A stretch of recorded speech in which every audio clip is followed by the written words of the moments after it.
হয়, শাৰদীয় দুৰ্গা পূজালৈ মাজত মাত্ৰ কেইটামান ঘণ্টা বাকী আৰু ইতিমধ্যে পূজা কমিটিসমূহ সম্পূৰ্ণৰূপে প্ৰস্তুত হৈ উঠিছে। আৰু মই বৰ্তমান উপস্থিত আছোঁ হাজো সমষ্টিৰ কুইলাটিত। মই মোৰ সতীৰ্থক পোনপ্ৰথমে পূজা মণ্ডপৰ কিছু দৃশ্য দেখুৱাবলৈ অনুৰোধ জনাইছোঁ।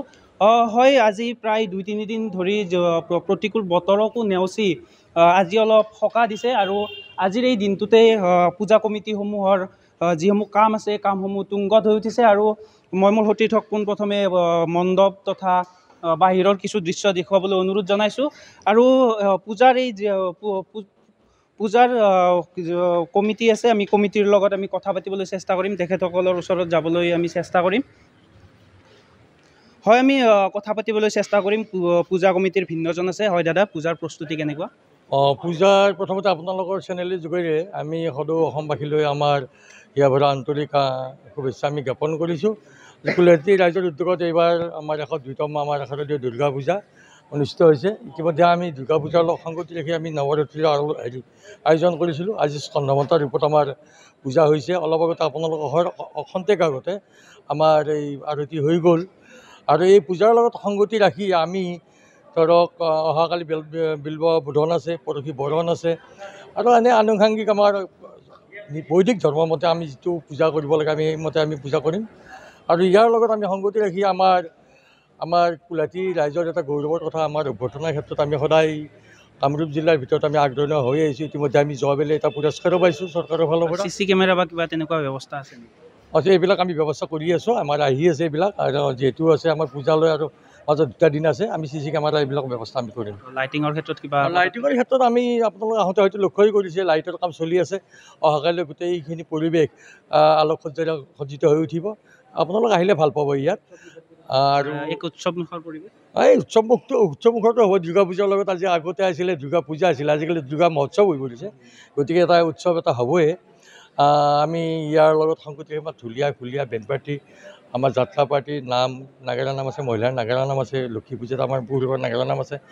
সম্পূৰ্ণ ধৰ্মীয় দৃষ্টিভংগীৰে নিশ্চিতভাৱে ধন্যবাদ জনাইছোঁ। হয়, আমি পূজা কমিটিৰ সভাপতিৰ লগত হয়, পূজাৰ প্ৰস্তুতি কেনেকুৱা? আমাৰ প্ৰস্তুতি সুন্দৰ। আমি 50-60 হাজাৰ ভক্তক আমি আপ্যায়ন কৰিবলৈ সাজু হৈছোঁ। আৰু ইতিমধ্যে আমি আজি চৰকাৰৰ ফালৰ পৰা যি 10,000 টকাৰ চেক দিয়ে সেইখন আমি আজি পাইছোঁ।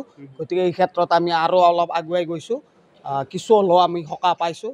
আৰু অনাগত দিনতো আমি চৰকাৰৰ ফালৰ পৰা বা ৰাইজৰ পৰা পূৰ্ণ সহায় সহযোগিতা পাম বুলি আমি আশা ৰাখিছোঁ। হয়, কোৱা হয় তীৰ্থনগৰী হাজোত ইয়াত ধৰ্ম বৰ্ণ নিৰ্বিশেষে পূজা কৰে, হিন্দু মুছলমান বুলি কোনো কথা নাই, কি ক'ব? এই ক্ষেত্ৰত আমি ঐক্যবদ্ধভাৱে আগবাঢ়ি গৈ আছোঁ। ইয়াত কোনো ভেদাভেদ আমাৰ নাই। মা দুৰ্গাৰ শ্ৰীচৰণত আমি সকলোৱে একগোট হৈ দেৱী দুৰ্গাক আমি প্ৰাৰ্থনা জনাওঁ। ধন্যবাদ জনাইছোঁ। দাদা, পূজাৰ প্ৰস্তুতি কেনেকুৱা? পূজাৰ প্ৰস্তুতি কেনেকুৱা বুলি ক'লে আপোনালোকৰ চেনেলেদি অসমবাসী ৰাইজলৈ মই শাৰদীয় দুৰ্গা পূজাৰ শুভেচ্ছা জনালোঁ।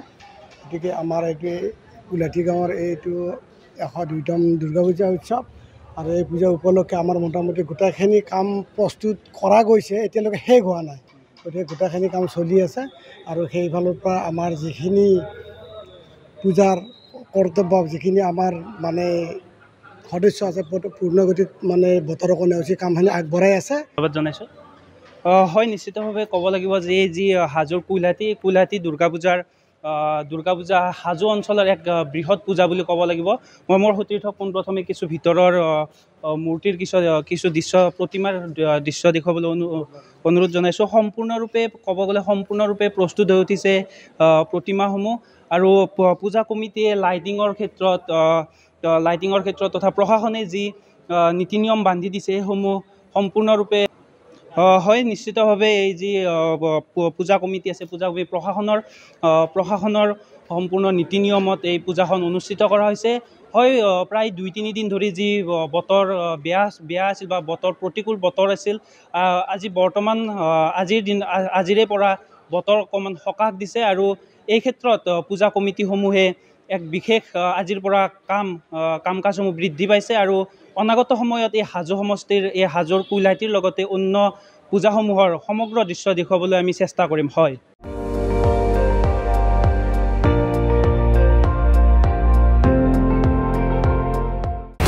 আপুনি চাই আছে ND24।